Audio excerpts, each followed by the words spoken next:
Hello friends, knowledge versatile welcomes you. Phrase, বেশ কিছু word, বেশ কিছু শব্দ যখন পাশাপাশি বসে একটা নির্দিষ্ট অর্থ প্রদান করে তখন তাকে আমরা ফ্রেজ বলি। এক্ষেত্রে মনে রাখা প্রয়োজন যে ফ্রেজের মধ্যে কোনো ফাইনাইট ভার্ব বা সমাপিকা ক্রিয়া বা মেইন ভার্ব থাকে না, এর কোনো সাবজেক্টও থাকে না, যেটা ক্লজের ক্ষেত্রে থাকে। বেশ কিছু শব্দ পাশাপাশি বসে যখন একটা নির্দিষ্ট অর্থ দেয় তো তখন সেটাকে আমরা ফ্রেজ বলছি। ফ্রেজ প্রধানত তিন প্রকার হয়। নাউন ফ্রেজ, যেটা নাউনের মতো কাজ করে। অ্যাডজেক্টিভ ফ্রেজ, অ্যাডজেক্টিভের মতো কাজ করে। অ্যাডভার্ব ফ্রেজ, যেটা অ্যাডভার্বের মতো কাজ করে। কিন্তু আমরা যেটা নিয়ে আলোচনা করতে চলেছি সেটা হচ্ছে প্রিপজিশনাল ফ্রেজ। এই ফ্রেজগুলো প্রিপজিশন দিয়ে শুরু হয়, প্রিপজিশন দিয়ে শুরু হয় এবং সাথে আরো কিছু শব্দ থাকে, মূলত নাউন থাকে, সেখানে আর্টিকেল, নাউন ইত্যাদি থাকে। তো এখানে উল্লেখযোগ্য যে প্রিপজিশনাল ফ্রেজ প্রিপজিশনের কাজ তো করেই, এছাড়াও অ্যাডজেক্টিভ, অ্যাডভার্ব এবং নাউনের কাজও করে। আমরা এর আগের পর্বে দেখেছি যে প্রিপজিশনাল ফ্রেজ কিভাবে প্রিপজিশনের কাজ করে এবং অ্যাডজেক্টিভের কাজ করে। আজ আমরা দেখব যে প্রিপজিশনাল ফ্রেজ কিভাবে অ্যাডভার্ব এবং নাউনের কাজ করে। তো প্রিপজিশনাল ফ্রেজ যখন প্রিপজিশনের কাজ করে তখন কিন্তু একটা প্রিপজিশন ওই ফ্রেজের শুরুতে থাকে, একটা প্রিপজিশন সেই ফ্রেজের শেষে থাকে। কিন্তু অন্যান্য ক্ষেত্রে তেমন নয়। মূলত প্রিপজিশনাল ফ্রেজ প্রিপজিশন দিয়ে শুরু হবে, এটা শিওর। তো চলো আজকের আলোচনায় চলে আসি। Prepositional phrase part 2। আজ আমরা দেখব যে প্রিপজিশনাল ফ্রেজের যে অপর দুটো অংশ, অর্থাৎ এটা অ্যাডভার্ব এবং নাউন হিসেবে কিভাবে কাজ করে। আর প্রিপজিশনাল ফ্রেজ কি কি ভাবে ব্যবহার হতে পারে আমি একটু লিখে দিয়েছি।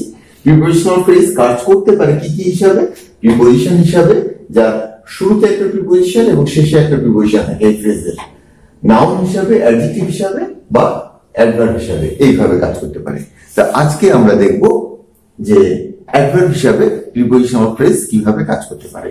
আমরা ইতিমধ্যে দেখেছি প্রিপজিশন এবং নাউন, প্রিপজিশন এবং অ্যাডজেক্টিভ গ্রুপে কিভাবে প্রিপজিশন বা প্রিপজিশনাল ফ্রেজ কাজ করে। তো এর গঠনগত দিক যেটা অন্যান্য সমস্ত ক্ষেত্রে একই রকম, যেমন একটা প্রিপজিশন দিয়ে শুরু হবে, তারপর নাউন বা নাউন ফ্রেজ থাকবে। একটা প্রিপজিশন দিয়ে শুরু হবে এবং একটা নাউন বা নাউন ফ্রেজ থাকবে, অর্থাৎ নাউনের সমগোত্রীয় কোনো শব্দ থাকবে, তার সাথে আরো কিছু শব্দ জুড়ে থাকতে পারে, আর সেক্ষেত্রে তোমার আর্টিকেল বা অন্যান্য অংশ থাকতে পারে। তো আমরা এবার এক্সাম্পলে চলে আসি। তো শুধু মনে রাখবে যে প্রিপজিশনাল ফ্রেজ প্রিপজিশন দিয়ে শুরু হয়। Some birds are flying in the sky. কিছু পাখি আকাশে উড়ছে, কিছু পাখি আকাশে উড়ছে। এবার দেখো, খেয়াল করে দেখো, in the sky, in the sky, in একটা প্রিপজিশন, এই প্রিপজিশন দিয়ে শুরু হয়েছে, তারপর the sky একটা তোমার noun phrase. in the sky, in দিয়ে শুরু হয়েছে, তারপর the sky আর্টিকেল এবং নাউন রয়েছে। অর্থাৎ in the sky আকাশে একটা স্থানের বর্ণনা করছে। কোথায় উঠছে? আকাশে। এখানে দেখো আমি লিখে দিয়েছি, এটা ভাবকে মডিফাই করছে। in the sky আকাশে কি না উঠছে। এবং যদি তুমি where দিয়ে প্রশ্ন করো, অর্থাৎ এখানে প্লেস, আমরা অ্যাডভার্বকে বিভিন্ন ভাবে ভাগ করে থাকি, এখানে এটা হচ্ছে অ্যাডভার্ব অফ প্লেস। এটা আমরা যদি where দিয়ে প্রশ্ন করি in the sky এই অংশটা পাবো। তো in the sky এই তিনটে শব্দ, এখানে একটা প্রিপজিশন, একটা আর্টিকেল, একটা নাউন রয়েছে, এটা নিয়ে কিন্তু একটা অ্যাডভার্ব ফ্রেজ হলো। কারণ বা পাখিগুলো উঠছে কোথায়, এই ভার্বের যে স্থান সেটা বলে দিচ্ছে। অতএব এটা হয়ে গেল in the sky, হয়ে গেল আমাদের অ্যাডভার্ব ফ্রেজ। নেক্সট সেন্টেন্সটা দেখো, I got up early in the morning.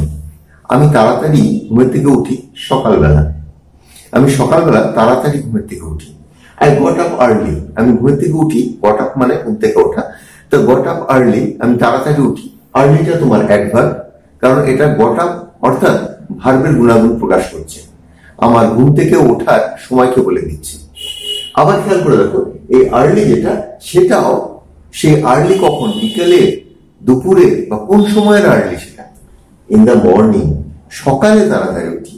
অর্থাৎ এই আর্লিকেও, এই অ্যাডভার্বকেও এটা আরো ডিফাইন করে দিচ্ছে, অর্থাৎ অ্যাডভার্বেরও সময় বলে দিচ্ছে, অ্যাডভার্বের টাইম বলে দিচ্ছে ইন দ্য মর্নিং, এটাও সময় বলে দিচ্ছে, কিন্তু এটা অ্যাডভার্বকে কোয়ালিফাই করছে। তোমরা জানো যে অ্যাডভার্ব কখন হয়, যখন সেটা কোনো ভার্বের গুণাগুণ প্রকাশ করে, বা কোনো অ্যাডজেক্টিভের গুণাগুণ প্রকাশ করে, বা কোনো অ্যাডভার্বের, সেই বাক্যে ব্যবহৃত কোনো অ্যাডভার্বের গুণাগুণ প্রকাশ করে। এর একটা ব্যাপক অর্থ রয়েছে, সেটা বাদ দিলাম। মূলত এই তিন ভাবে আমরা অ্যাডভার্ব পেয়ে থাকি। ইন দ্য মর্নিং এটা হয়ে গেল আমাদের অ্যাডভার্ব ফ্রেজ, কারণ ইন দ্য মর্নিং এই প্রিপোজিশন অফ ফ্রেজটা হয়ে গেল অ্যাডভার্ব, কারণ এটা আরেকটা অ্যাডভার্বকে কোয়ালিফাই করেছে বা তার গুণাগুণ প্রকাশ করেছে। অ্যাডভার্বকে কোয়ালিফাই করেছে, এবং when দিয়ে প্রশ্ন করলে আমরা কিন্তু ইন দ্য মর্নিং পেয়ে যাচ্ছি, অর্থাৎ when মানে কখন, আমরা সময়টা পেয়ে যাচ্ছি, adverb of time. We cheered for our team with excitement, আমরা উত্তেজনায় দলের জন্য চিৎকার করেছিলাম। এবার with excitement, উত্তেজনায় চিৎকার করেছিলাম। চিৎকারটা কেন করেছিলাম, উৎসাহটা কেন দিয়েছিলাম, উত্তেজনায়। এই ভার্বের কারণটা আমরা পেয়ে যাচ্ছি উইথ এক্সাইটমেন্ট। এটা ভার্বকে কোয়ালিফাই করছে, যে উইথ এক্সাইটমেন্ট আমরা কি করেছিলাম, চিয়ার করেছিলাম। আর এটা হচ্ছে রিজনকে পাচ্ছি, কারণ কেন করেছিলাম, উত্তেজনায়। তারপরের এক্সাম্পলটা দেখো, শি লুকড বিহাইন্ড দ্য ওয়াল, সে তাকিয়েছিল দেওয়ালের পিছনে। তার তাকানোর স্থানটাকে বলে দিচ্ছে বিহাইন্ড দ্য ওয়াল। এবার খেয়াল করে দেখো, বিহাইন্ড দ্য ওয়াল একটা প্লেস, ওয়্যার, তো তাকানোর জায়গাটাকে বলে দিচ্ছে। লুকড মানে তাকানো, তাকানোর স্থানকে বলে দিচ্ছে যে বিহাইন্ড দ্য ওয়াল। তো এটাও ভার্বকে কোয়ালিফাই করছে, ভার্বের গুণাগুণ প্রকাশ করছে, ভার্বের স্থানকে বলে দিচ্ছে। অতএব ভার্ব সম্পর্কে যেহেতু বলছে, এটা একটা প্রিপোজিশন দিয়ে শুরু হয়েছে, অতএব এটা প্রিপোজিশন অফ ফ্রেজ, এবং ভার্বের গুণাগুণ প্রকাশ করছে, অতএব এটা হয়ে গেল তোমার অ্যাডভার্ব। ভার্বের গুণাগুণ প্রকাশ করছে এবং এটা অ্যাডভার্ব অফ প্লেস, কারণ এটা ওয়্যার দিয়ে প্রশ্ন করলে উত্তরটা পাবো। তারপরটা দেখো, I am happy for her performance. For her performance, তার প্রদর্শনের জন্য আমি সুখী, আমি খুশি। হ্যাপি, হ্যাপির যে কারণ সেটা এখানে বলা রয়েছে। হ্যাপিটা তোমার অ্যাডজেক্টিভ, অ্যাডজেক্টিভের যে রিজন সেটা বলে দিচ্ছে ফর হার পারফরমেন্স এটা দিয়ে। তো এক্ষেত্রে খেয়াল করে রাখো, প্রিপোজিশন দিয়ে শুরু হয়েছে এবং তারপর তোমার নাউন ফ্রেজ রয়েছে। তো অতএব এটা হয়ে গেল অ্যাডজেক্টিভকে কোয়ালিফাই করার জন্য, এটা হয়ে গেল তোমার অ্যাডভার্ব, এবং prepositional phrase for her performance prepositional phrase adverb হিসেবে কাজ করলো।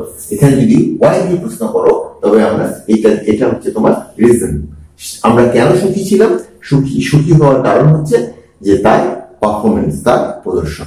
তো এক্ষেত্রে প্রত্যেকটা ক্ষেত্রেই তোমরা দেখলে যে প্রিপোজিশনাল ফ্রেজ প্রিপোজিশন দিয়ে শুরু হয়েছে, এবং এটা কোনো না কোনো ভাবে অ্যাডভার্ব রূপে বাক্যে ব্যবহার হয়েছে।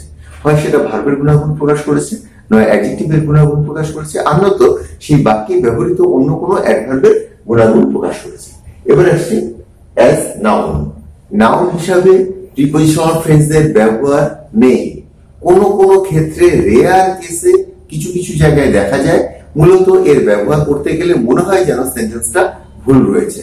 অনেক ক্ষেত্রে এর ব্যবহার কিন্তু এড়িয়ে চলাই ভালো। এটা যদি তোমরা ব্যবহার করতে চাও, মনে হবে সেন্টেন্সটা ভুল এবং কেটে দেবে। তো এর ব্যবহারটা খুব রেয়ার এবং খুব সামান্য জায়গাতেই এর উল্লেখ রয়েছে, তবুও আমি এখানে কিন্তু দিয়ে দিয়েছি। এটাও একই রকম ভাবে প্রিপোজিশন এবং তারপর নাউন বা নাউন ফ্রেজ জুড়ে এটা তৈরি হয়। এটা আমি লিখে দিয়েছি, এটা হচ্ছে রেয়ার ইউজ, অর্থাৎ এই প্রিপোজিশনাল ফ্রেজ নাউন রূপে ব্যবহার হচ্ছে। হ্যাঁ, এর ব্যবহার কিন্তু তেমন খুব একটা দেখা যায় না। কিছু বইতে কিছু লেখক এর উল্লেখ করে থাকেন, বা বাস্তবে আমরা কিন্তু খুব একটা এর ব্যবহার করি না আমরা যখন লিখি। এবার দেখো, behind the house is a pond, মানে বাড়ির পিছনে একটা পুকুর রয়েছে। ট্রি, বাড়ির পিছনে একটা গাছ রয়েছে। আসলে যদি বলতে চাই behind the pond there is a, behind the house there is a pond, এমন যদি বলতাম ইন্ট্রোডাক্টরি দেয়ার দিয়ে, তবে সেন্টেন্সটা কিন্তু আর সংশয় থাকতো না। কিন্তু যদি এভাবে বলি behind the house, behind the house আমরা যদি সাবজেক্ট হিসেবে ব্যবহার করি, তবে এটা শুনতে অদ্ভুত লাগে, কিন্তু এইভাবেই এটাকে নাউন রূপে ব্যবহার করা হয় এবং এর প্রয়োগ কিন্তু কিছু কিছু ক্ষেত্রে দেখা যায়। বিহাইন্ড দ্য হাউস, বাড়ির পিছনাংশে রয়েছে একটি পুকুর। তো এখানে এগুলো প্রত্যেকটাই আমি সাবজেক্ট রূপেই দেখিয়েছি।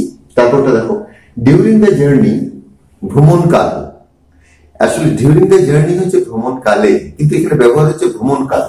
During the journey is a good time to enjoy music. ভ্রমণকালটা সঙ্গীত উপভোগ করার সঠিক সময়, সবচেয়ে ভালো সময়। ডিউরিং দ্য জার্নি প্রিপোজিশন দিয়ে শুরু হয়েছে, নাউন দিয়ে শেষ হয়েছে। ডিউরিং দ্য জার্নি এটা হয়ে গেল তোমার নাউন, নাউন রূপে ব্যবহার হলো প্রিপোজিশন ফ্রেজ। এটা তো খুবই দেখা যায়। In front of our house lies a big pond. In front of our house, আমাদের বাড়ির সামনে রয়েছে একটি বড় পুকুর। Actually a big pond lies in front of our house, sentence হচ্ছে এটা। A big pond lies in front of our house, সেভাবে না লিখে এখানে একটা ইনভার্সনের প্রয়োগ করা হচ্ছে, এবং in front of our house এত দূর, এটা একটা প্রিপোজিশনাল ফ্রেজ। ইন ফ্রন্ট দিয়ে শুরু হয়েছে, ইন দিয়ে শুরু হয়েছে, এবং এটা ইন ফ্রন্ট অফ, এটা আবার প্রিপোজিশনের মতন ব্যবহার হচ্ছে। যাই হোক, এই প্রিপোজিশনাল ফ্রেজটা সাবজেক্ট রূপে ব্যবহার হয়েছে। এরপর তোমার দেখো লাইজ রয়েছে। অ্যাকচুয়ালি এই লাইজের সাবজেক্ট হচ্ছে এ বিগ পন্ড। তো এখানে in front of our house এটা প্রিপোজিশনাল ফ্রেজ এবং নাউন হিসেবে বাক্যে ব্যবহার হয়েছে। এটা কিন্তু অ্যাকচুয়াল সাবজেক্ট নয়, যদিও আমি এগুলোকে সাবজেক্ট রূপে এখানে চিহ্নিত করেছি। তারপর দিচ্ছি before exam is not the best time to play. পরীক্ষার আগে খেলা সঠিক নয়, মানে যে সময়টার কথা বলা হচ্ছে সেটা হচ্ছে পরীক্ষার পূর্বে। Before exam is not the best time to play. এবার বিফোর এক্সাম এটা আমার প্রিপোজিশনাল ফ্রেজ, এবং দেখো বাক্যে সাবজেক্টের স্থানে বসে সাবজেক্টের ভূমিকায় রয়েছে। তো এই যে পোর্শনটুকু দেখলে প্রিপোজিশনাল ফ্রেজ যেটা নাউন রূপে ব্যবহার হয়, এর ব্যবহার কিন্তু এড়িয়ে চলাই ভালো। কিছু কিছু জায়গায় উল্লেখ রয়েছে, সেজন্য আমি এখানে উল্লেখ করে দিলাম। কিন্তু এছাড়া তোমার প্রিপোজিশন রূপে, অ্যাডজেক্টিভ রূপে এবং অ্যাডভার্ব রূপে প্রিপোজিশনাল ফ্রেজ কিন্তু ব্যবহার হওয়া খুব কমন, এবং তার ব্যবহার হয়। তো তোমরা দুটো পর্বে দেখলে যে প্রিপোজিশনাল ফ্রেজ কি এবং বাক্যে এগুলো কিভাবে ব্যবহার হতে পারে। আজকের আলোচনা এখানে শেষ করছি, পরবর্তী আলোচনায় আবার যোগ দেবো। Till then, by.